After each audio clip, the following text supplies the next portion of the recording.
Professor Trevor Munroe is Executive Director of the National Integrity Action, Jamaica's civil society organization devoted to building integrity and combating corruption on a non-partisan basis, as well as visiting honorary professor at the Sir Arthur Lewis Institute at the University of the West Indies, Mona.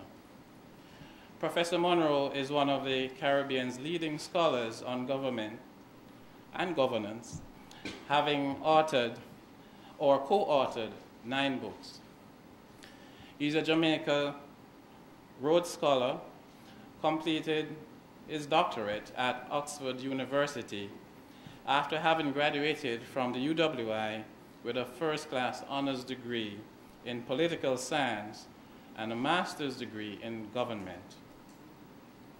He has a distinction within the public service, having served as senator in Jamaica's parliament on the nomination of the then Prime Minister, P.J. Patterson, for 10 years, championing issues related to strengthening of democratic governance, as president of one of Jamaica's leading trade unions for 25 years, and as founding vice president of Citizens Action for Free and Fair Elections, Jamaica's civil society election monitoring body. In that last capacity, he was instrumental in facilitating the Carter Center-led 1997 election observer mission to Jamaica, the first such mission in Jamaica's electoral history. In 2012, Professor Munroe achieved the distinction of being the only Caribbean citizen ever to be named as individual member of Transparency International, the leading international non-governmental organization involved in the global combat of corruption. Dr. Munroe had the honor of being the only Caribbean person to speak at the 110th anniversary of the Rhodes Scholarship celebrated at Oxford University. He has served as consultant to numerous international and hemispheric bodies, including the World Bank, the United Nations Development Program, the Organization of American States, the USAID, the UK Department for International Development, the US Carter Center, among others. Professor Munroe is married to Ingrid and has 2 children.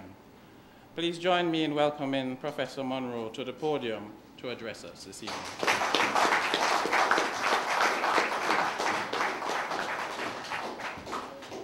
Thank you very much for those kind words of introduction, Mark.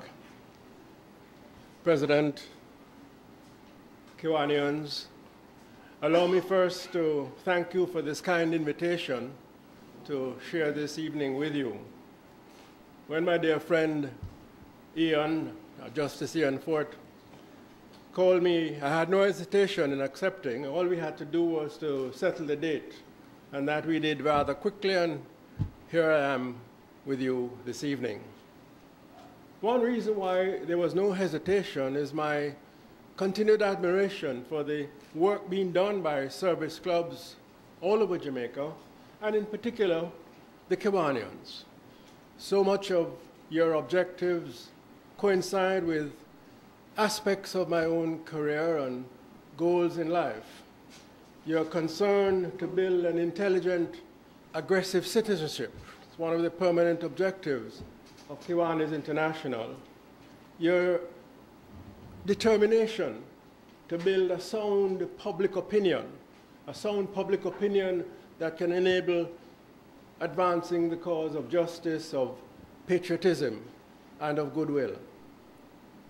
Your club, of course, just celebrating its 41st anniversary, as I learned, has developed an outstanding record in fulfilling and in advancing those objectives.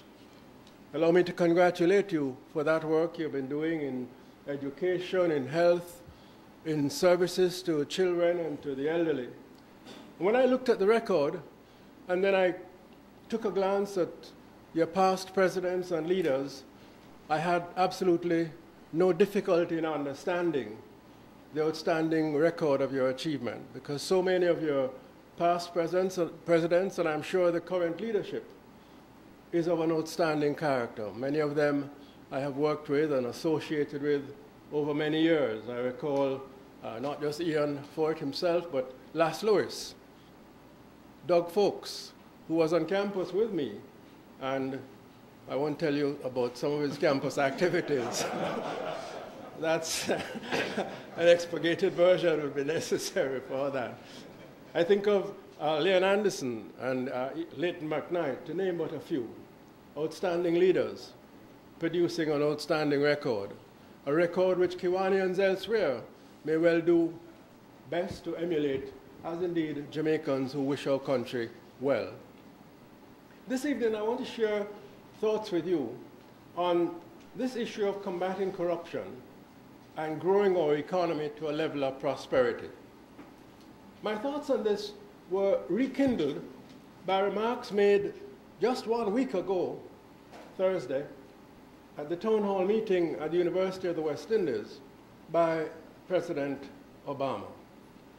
Obama, if you're listening closely, you may recall, produced what he called a recipe, the formula for the 21st century economy.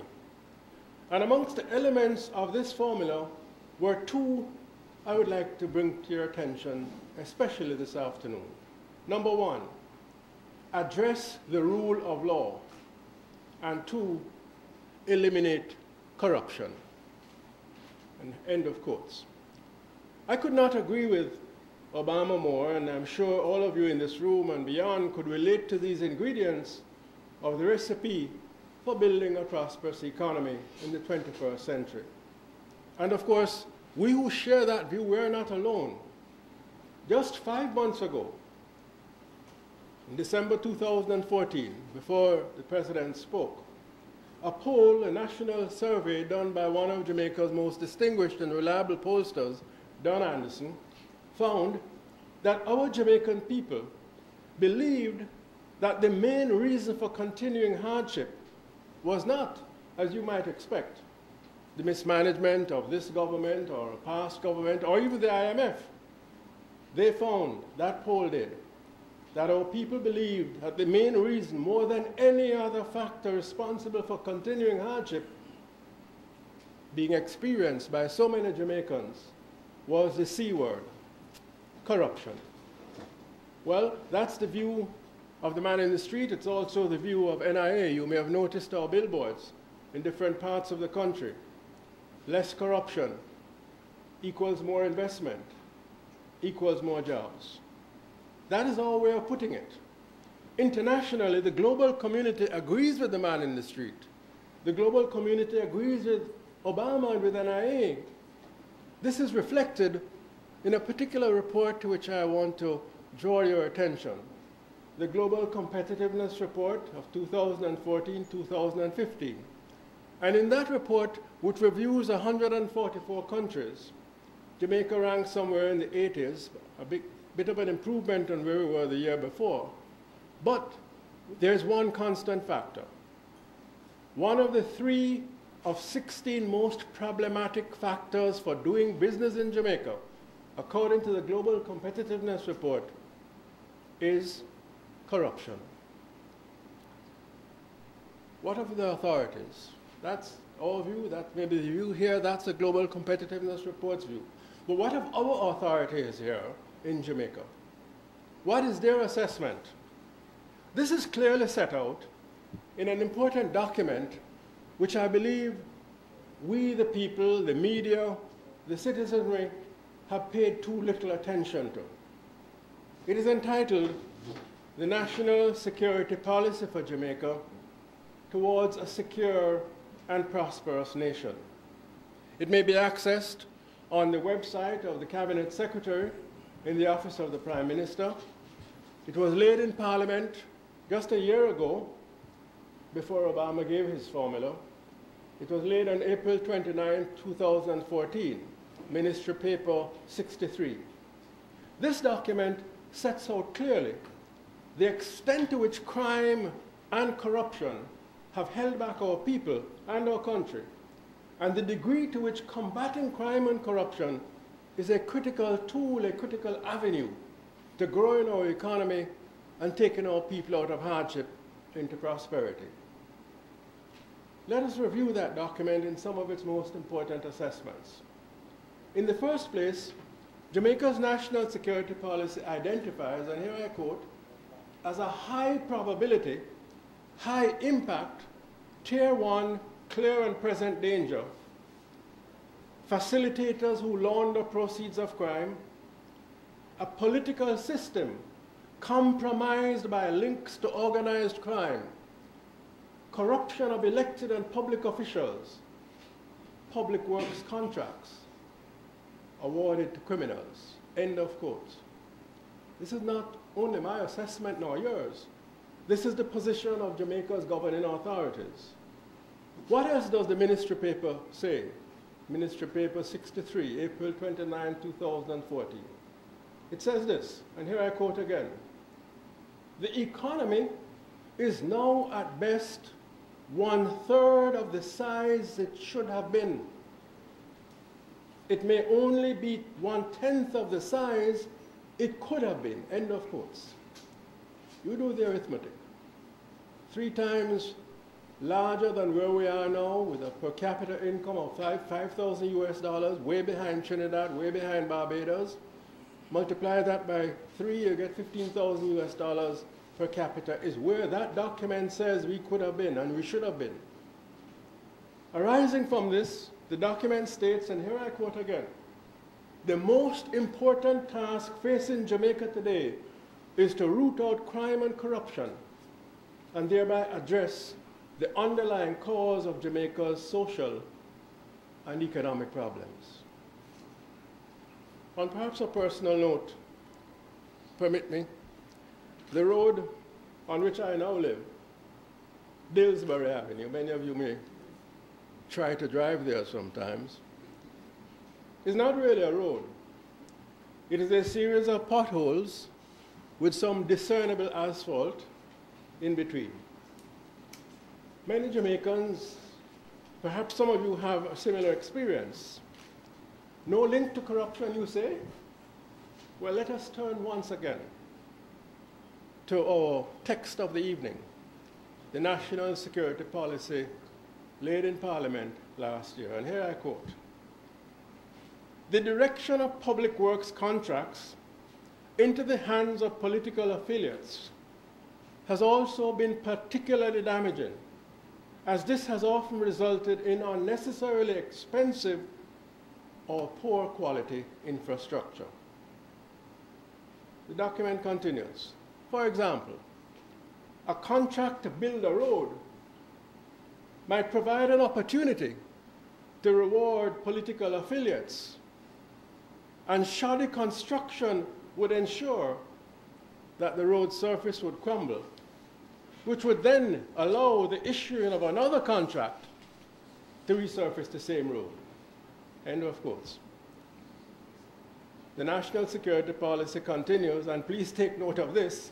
This was news to me when I read it. Quotes, this is one of the reasons why Jamaica has simultaneously the greatest density, the most dense road networks, let me not misquote, simultaneously one of the most dense road networks in the world, and one of the worst road networks in terms of percentage of roads in good condition. End of quotes. So I suggest we hardly need further analysis. We don't need any further declarations of the priority of the need to combat corruption. Indeed, successive prime ministers in their inaugural addresses make it a point of duty to declare the elimination of corruption, the strengthening of accountability and transparency as a #1 priority. And that is good. We must welcome such declarations. But we would welcome even more the deeds and the action to match those declarations. And so we have to ask, What has been done? Has anything been done? The short answer is yes. Let us be clear. The evidence suggests that there has been some achievement and there has been some advance in Jamaica's combat of corruption and in our effort to build integrity. I'll give you a few indicators. Bribery victimization, which is the term used for paying and receiving small bribes for a service, a government service invariably, appears to have significantly declined. Many of us would not perceive this, but would have significantly declined over the last 8 or 9 years. In 2006, the Latin American Public Opinion Project, LAPOP, out of Vanderbilt University, which surveys 26 countries in the hemisphere every 2 years, found that 36% of Jamaicans were admitting to paying or receiving a bribe. 2006. 2012, that had gone down to 12% among the best in the hemisphere, close behind the United States and Canada in terms of bribery victimization. And I don't think we need to look very far for the reasons for this. I think the anti-corruption branch of the Jamaica Constabulary Force has been doing a wonderful job. It would take a very brave man or woman indeed nowadays, if you're stopped for speeding, to think of or to suggest that the policeman or police lady take lunch money instead of giving you a ticket. You'd be very brave indeed, and that officer would equally be brave.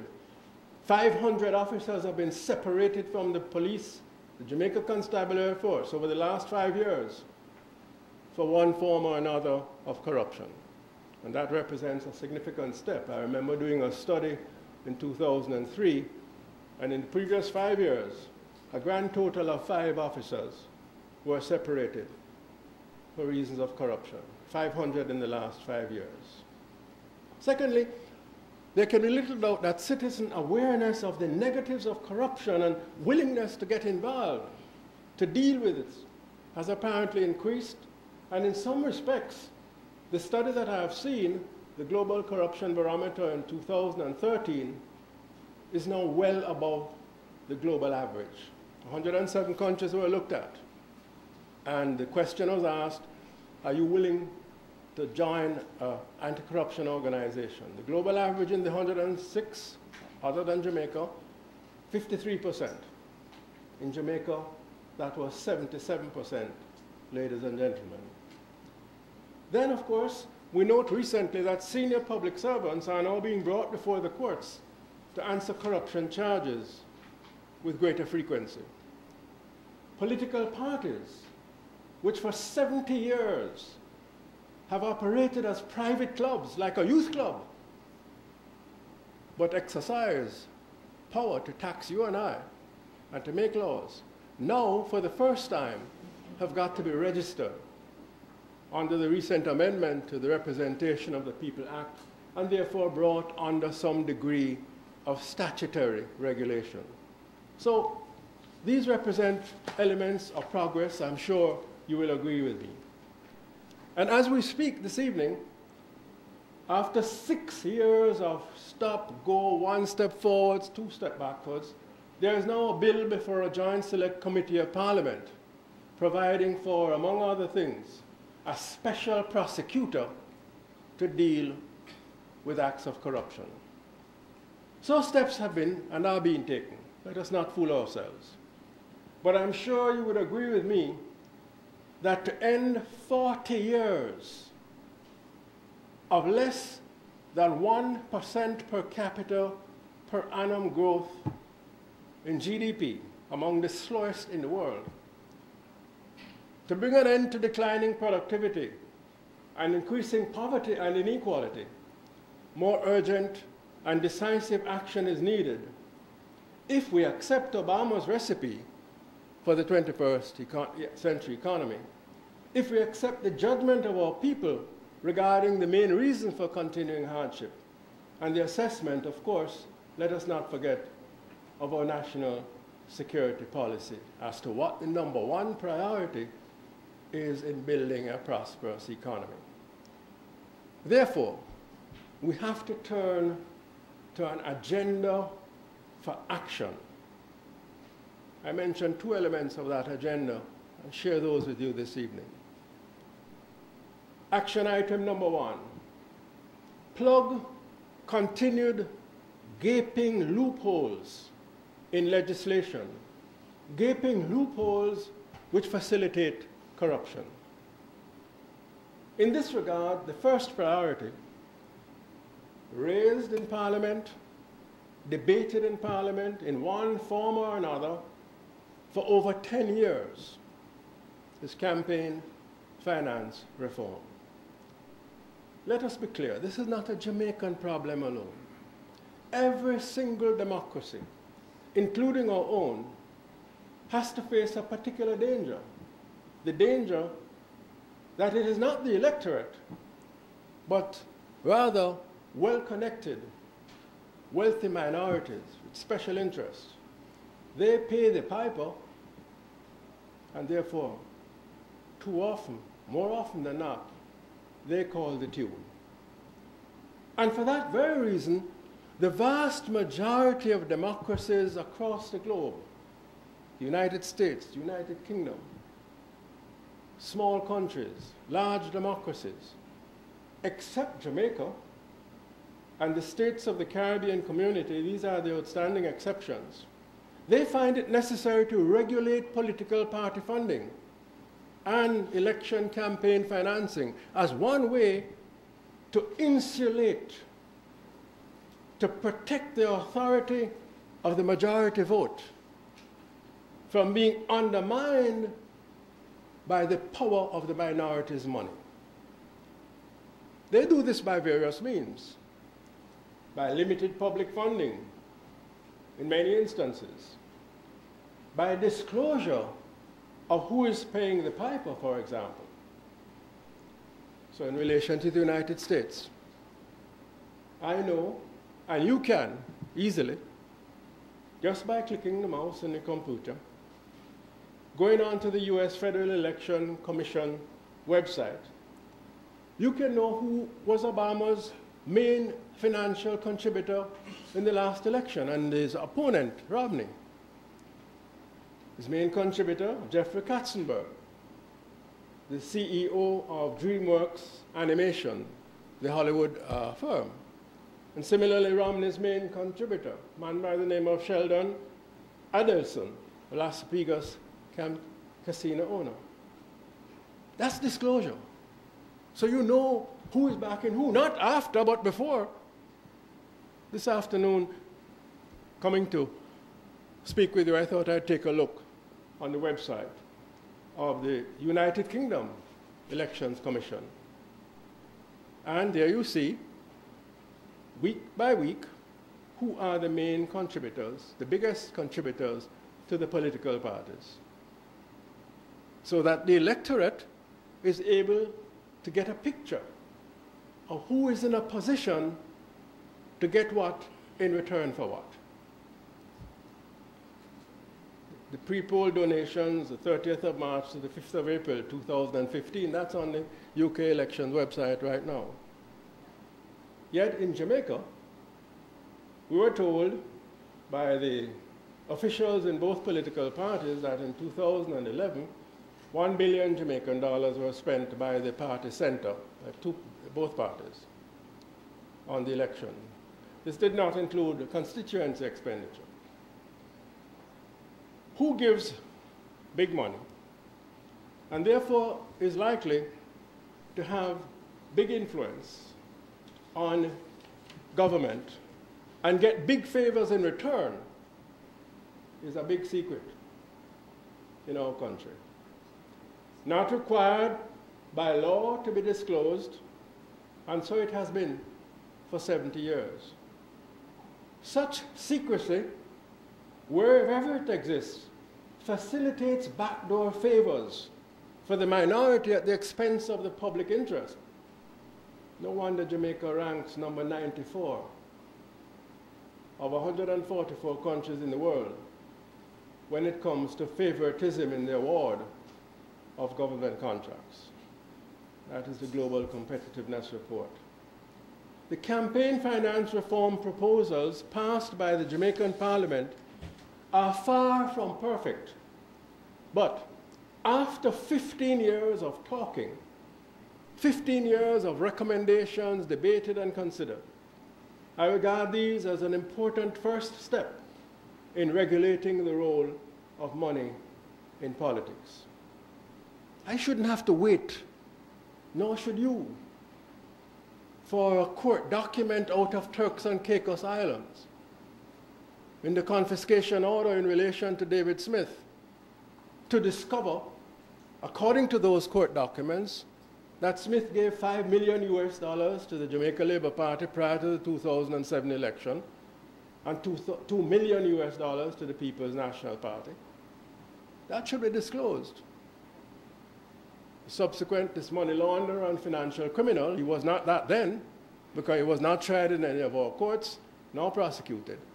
But a stop order had been issued against him by the professionals in the Financial Services Commission, and while that stop order was in progress, a stop order, by the way, which was being denounced as Gestapo tactics by members, some members in the Parliament, while that stop order was in process, under the table, without you and I knowing, we who are voting, that substantial sums have been given to both political parties. The public interest, Kiwanians, demands that the bill regulating campaign finance be laid in Parliament and passed into law as a matter of the utmost urgency to meet the public interest. Further excuses, further delays would be an indictment on Jamaica, on all of us, but most of all, on the parliamentarians and on the government for paying little more than lip service in this regard to the combat of corruption. We have to call a spade a spade. Going around talking with water in our mouth, this thing has to be done. It's been there, talked about, and we have to ask the reason. How come you can pass a lot of scam bill in 6 months? Good thing to do. But after 10 years, we can't regulate campaign finance. This has to stop. But that's action item number 1. Close the legislation loopholes that facilitate corrupt influences. Action item number 2. Enforce an existing anti-corruption law more effectively. Local government and general elections are due within the next few months in the case of local government elections, and certainly by the end of 2016 in the case of general elections, which, as you know, may be called much earlier, because we haven't yet got the maturity of the British, whom we follow in so many other regards. They don't have a fixed election date. So everybody knows from the last election in England that the next election is going to be May 7th, 2015. We don't know when our election is going to be. Prime Minister still has the capacity, this Prime Minister or any other, to call the election whenever they see fit within that 5-year period. So we're in election season. The law, for example, against vote buying and vote selling, you know there's a law against that. I wouldn't fault you if you didn't, because I challenge any one of us in this room to tell me the last time any individual was prosecuted, found guilty and sentenced for buying a vote or selling a vote. And the law sets out clearly the extent of the fine and the possibility of imprisonment. Anecdotally, this is widespread. We saw and heard people in the last election, Central Westmoreland, the last by-election, talking openly about the fact that really they weren't offered enough to get their vote, and they needed to get more. The law must be enforced, and the penalties applied. If it is not to be brought into total disrepute and disrespect, and everybody becomes a law unto themselves, if the law isn't enforced. Similarly, the law against illicit enrichment. There's such an offense, recommended by the United Nations Convention Against Corruption and passed into law by our Corruption Prevention Act. And illicit enrichment simply means when a public servant, politician or otherwise, has assets beyond their known, reasonable, lawful sources of income. Some people have been prosecuted on that, but I dare say not enough, and the sentences handed down have not matched the nature of the crime. It is not only the man who steals 3 pods of acres from the Governor General's residence,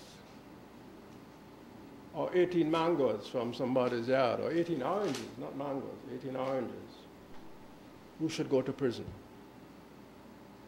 If it is one law for all, then it needs to be applied without fear or favor. And since I'm on the point, in the short time of the Obama administration in the United States, 5 members of Congress, 3 Republicans and 2 Democrats, have been convicted and sentenced for corruption-related crimes. In England, 5 members of the House of Commons and 2 members of the House of Lords in the last few years have been tried, convicted, sentenced to prison terms for abuse of parliamentary allowances. The principals in brand name banks like Barclays, JP Morgan, Deutsche Bank have had to pay hefty fines for breaking the law. Kiwanians, impunity is being challenged in democracies we admire. Those who believe they are above the law in those countries are brought, when they commit offenses, to feel the full force of the law.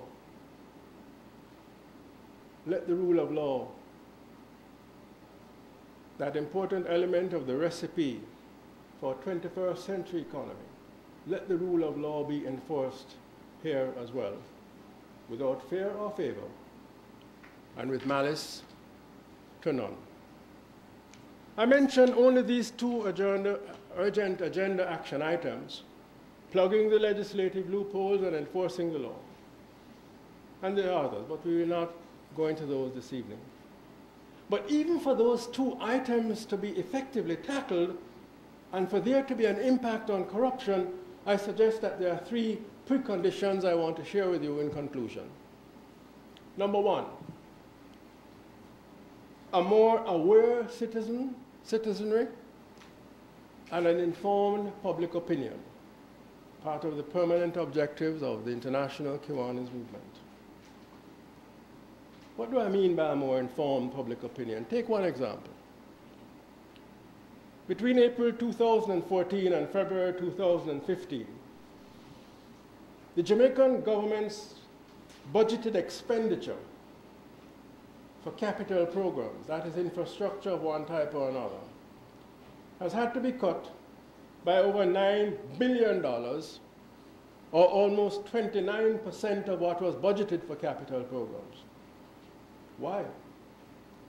Because tax revenue has fallen short in the same period by over $12 billion. And within that $12 billion, the single most egregious shortfall is corporate company income tax, falling short between April 2014 and February 2015 by $7.5 billion, or 32% of what was budgeted, less than what was budgeted. Greater awareness by the public and by the media that this revenue shortfall is contributing to cutbacks that affect us all. The shortages in clinics and hospitals, inadequate resources for road rehabilitation and water supplies, That would allow a more sustained public demand for explanations. Every now and then we get a demand. And I congratulate the co-chairman of EPOC, Richard Biles, for asking the question almost at every review as to why the compliance is not what it ought to be in regard to revenue and in particular the shortfall in company collections. Explanations we need to have, not least of all, as to why, according to the Minister of Finance quoting Tax Administration Jamaica figures, at the end of 2013-2014, 1 out of every 4, 1 out of every 5 companies earning $1 billion in sales revenue and more neither filed income tax returns nor paid. Understanding how revenue shortfalls are leading to expenditure cuts, are leading to unsatisfactory provision of public services, to discontent with everyday life, will allow us to insist on discerning and rectifying the reasons for non-compliance. To demand, for example, to know how far, if at all, does illegal tax evasion, how far that is involved, and to criminalize that offense. I ask myself the question, and I ask you to ask yourself the question. How come in the United Kingdom, some of us still like to look to England? Nothing wrong with that. In 2012, the top 32 tax criminals were serving 32 years. Please, forgive me. Serving 150 years in prison. The top 32 tax criminals. Yet, as far as I know, and I stand to be corrected, no one goes to or has gone to prison in Jamaica for that offense. A more informed public opinion would insist on the authorities providing answers to such questions. So we not only grumble each day, you go to a clinic or a hospital, all classes of people are now bawling at the circumstances which they encounter there. So that's the first condition, a more informed, aggressive public opinion. And in that regard, the media has a big role to play. The Access to Information Act is not being adequately used. It needs to be more fully used. For example, we need to know every time there's an expenditure cut, what is being cut, which service is being cut, what programs are being cut, so that we can get a realistic picture beneath the numbers. What is the reality that we're facing? Number 2 condition for more action, the professionals in our criminal justice system, our tax administrators, or investigators, or prosecutors, or judges, they must be given every encouragement, even more encouragement than they are getting now, to develop both their capacity and their will to deal with corruption-related offenses, whoever is involved. The importance of this is one critical reason why NIA, with our very limited resources, spends so much of our time on partnering with justice sector bodies in weekend sensitization and training seminars dealing with the issue of corruption, to enhance both the will and the capacity to go after the corrupt wheresoever they may be found. Number 3 and final condition, and perhaps the most important, Jamaica needs a social movement for integrity. Starting with ourselves, of course. The ingredients are there, I suggest to you. It cannot be that 77% of our people say they are willing to join an anti-corruption organization, and that 77% does not include persons of various political persuasions, different occupations, the top, middle, and the bottom of the society, people in the leadership of the political parties. Not all, let me hasten to add, in my humble opinion. But the ingredients of a movement for integrity are there. Thousands of Jamaicans, justices of the peace, when I speak with them, they're always impressed by the endeavor of so many of them to live up to the canons of integrity.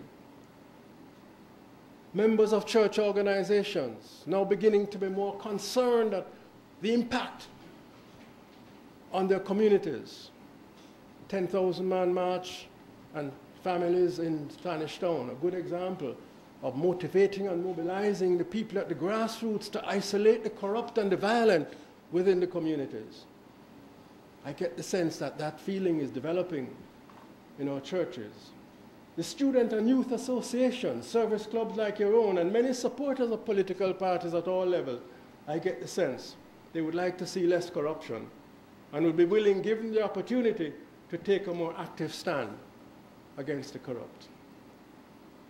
The missing link, the need is to blend these ingredients together, to develop a network and more active relationships amongst those who want greater integrity, just as how the corrupt, they have relationships with one another, not only in Jamaica, but across the transnational criminal organization. So we need to take a leaf out of their book. That is why we, National Integrity Action, in recognizing the need, are now welcoming membership from all walks of life, from whoever wishes to contribute to strengthening integrity and transparency and accountability at all levels in our country. And of course, since no one individual, no one organization, certainly not NIA alone, can meet that need, we're very concerned to promote and to forge partnerships with organizations and individuals who want to build what our country's development now urgently requires, a social movement for integrity. We are very confident that in advancing this patriotic cause at this time, many in the ranks of the Kiwanis movement shall play an indispensable role. Thank you very much.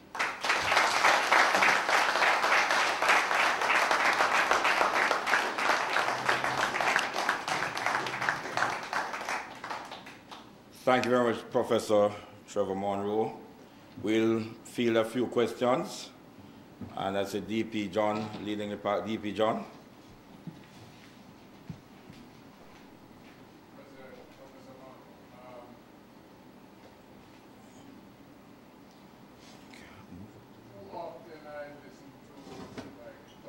Saying I don't think we should undervalue the value of talk. It was last year, you might recall, that the Minister of Finance proposed what was described as a bank levy, a levy on us withdrawing, or any money we withdrew, the banks would have to pay a levy, and naturally they'd pass it on to us. He proposed that at the beginning of April, if my memory serves me right. And by the end of April, he withdrew it. And one reason was the extraordinary outburst of dissatisfaction, social media, talk shows, and of course at a certain point the opposition party says, look, we draw a line in the sand, and that always helps. So here's one case where perceived unfair action produced a response which did not include marching in the streets and blocking of the roads, and nevertheless the government rescinded its particular proposal, which it had said quite clearly was it intended to pursue. And of course we do not need to go back to 5 years to the issue of Christopher Dodo's Coke, when for 9 months the Prime Minister of the time felt it was necessary to give him credit. He felt that the Constitution was not being upheld and that he ought not to release Coke. the public outcry from all quarters, I dare say from people within his own party as well, without my having the necessary intelligence, but I'm fairly certain that that would have been part of it, meant that at the end of the day, he had to relent. Of course, the relenting was in circumstances that produced the conditions for a commission of inquiry today. So there are instances when the strength of our response as a people, talk shows, letters to the editor and otherwise, on public issues, forces governments to relent. And this is something that we ought to, it ought to be an encouragement to do more, not less, of that, and to carry our concerns into the public arena, and not simply on our verandas or in the bars or the clubs where you hear so much of what people really feel. Of course, there's a reason why so many more do not come forward, and that has to do with fear. A fear of backlash, a fear of victimization, a fear of being targeted. I know this very well. There's so many people who come up to me and say, boy, I really respect, you know, like what you're doing. And you would say to them, well, you know, let's join in and let your voice be heard.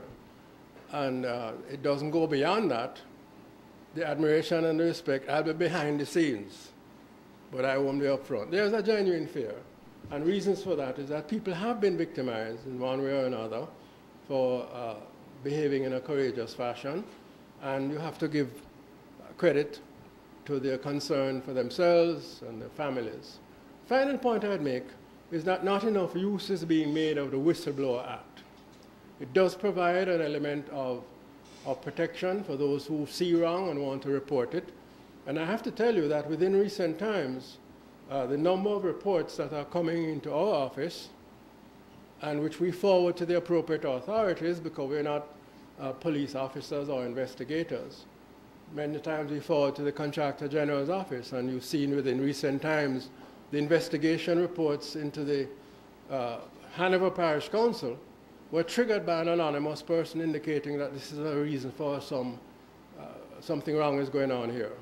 So I think we need to use the authorities as well, which are empowered, the Auditor General, the Contractor General, to make those investigations, to come with their report and recommendations, which at the same time build up our understanding of the extent to which we need to change, and we need to develop a movement of the kind that I'm speaking about. So let's talk out, let's speak out, but let's do so in a manner that is responsible.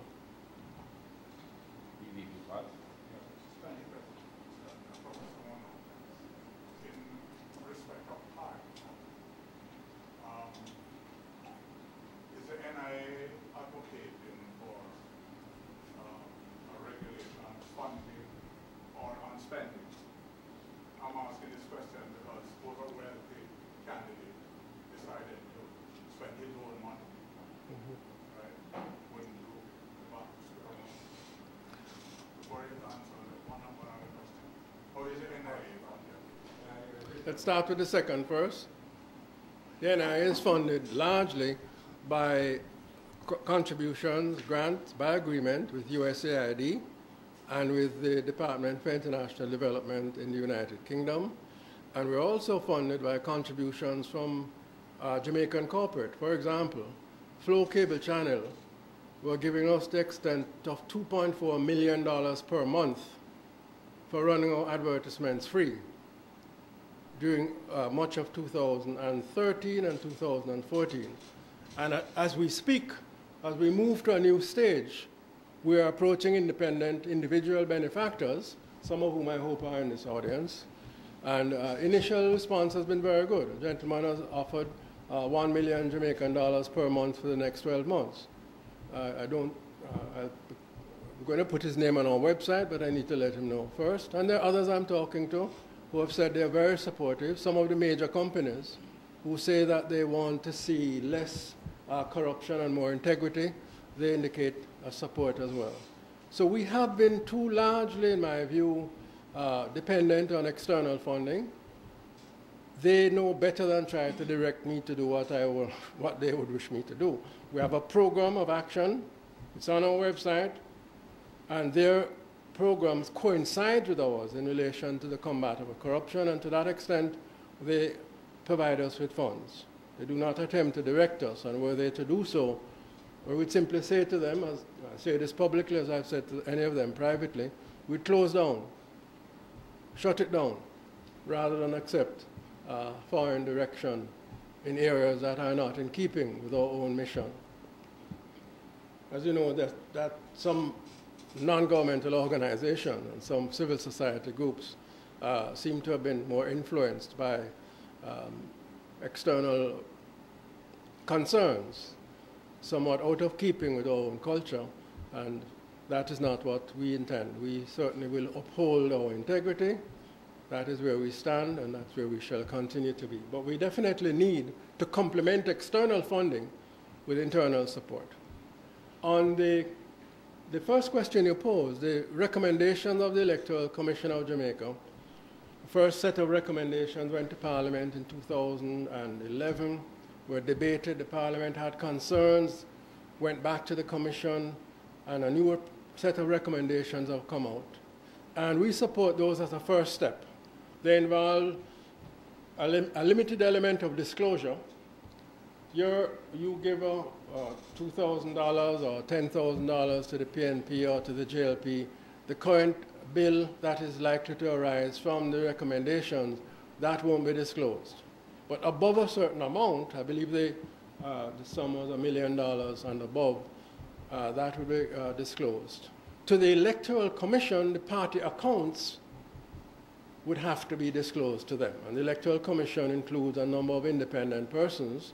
I can think of Professor Alvin Wint from the university, Earl Jarrett from Jamaica National, and there are two others who Dorothy Pine McClarty, number 3, and number 4, retired Chief Judge of the Court of Appeal, Carl Harrison, 4 persons there. And they would constitute a committee that would receive the accounts of the parties. It wouldn't be disclosed to the public unless there were something to flag. So a disclosure above a certain level. Secondly, limits on expenditure so that elections don't continue to be a spending jamboree. And thirdly, limits on contributions so that no one big person with a fat pocket can buy a candidate or buy a party, which is what is possible right now, quite legally. So there's a limit on the percentage of a party or a candidate's income, and that's checked on a regular basis by the Commission, which can come from any single individual.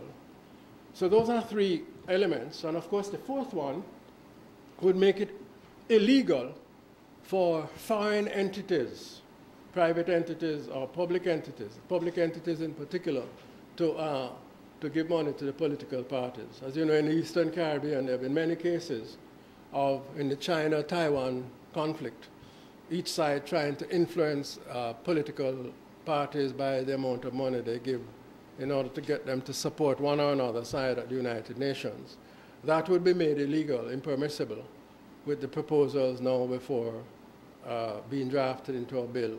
And finally, organizations like Cash Plus or OLINT would no longer be permissible organizations. They'll be declared impermissible once they're not regulated financial institutions. So we think that it's a step, an important step. There's a limited public funding, which is perhaps the most controversial aspect. Up to 40%, I believe, of our party's spending can come from public sources.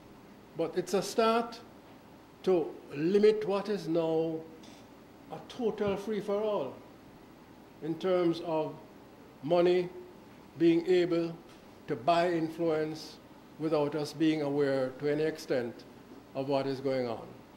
There is no perfect system, let me hasten to add, in any part of the world of which I'm aware. The US system has its flaws, the German system has its flaws, the British system In fact, what they did, they had to plug loopholes in the original political parties act that they passed, because it didn't take into account loans.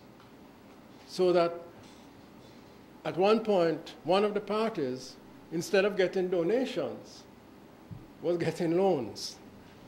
And by getting loans, it didn't have to declare. Well, that loophole was plugged.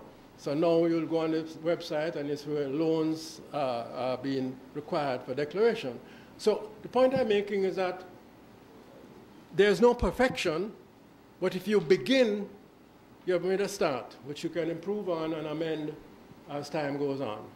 I am told that the bill is now about to be laid, but I've been told that at least 5 times in the last year, and hence we really need to insist that it gets done. Any other questions?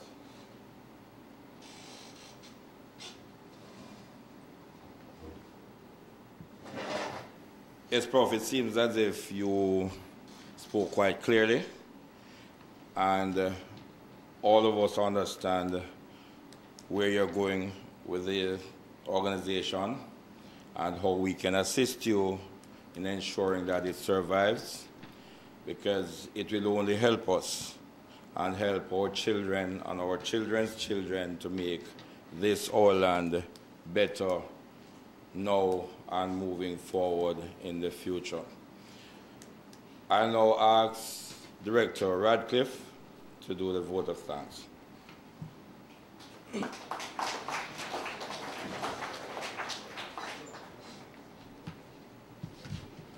Fellow Kiwanians and guests, this has been a very informative and engaging address by Professor Munroe. Many of us have seen firsthand and can attest to road works across our islands and how it is done. Many of us have stories about bribes being offered and accepted by public officials. And up until recently, on one of our interclubbing trips, we have a lively debate about police officers soliciting and accepting bribes. And of course, the debate on campaign finance reform will continue amongst us. Professor Munroe, we have been very privileged to have you take time out of your busy schedule this evening to address us on this very touchy topic.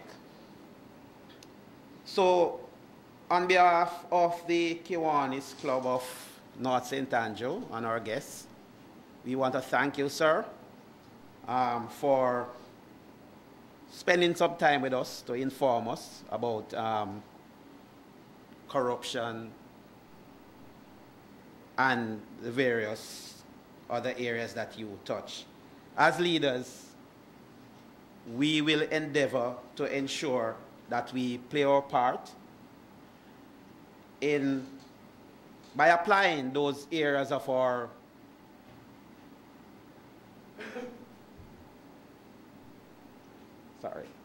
objects that you highlighted.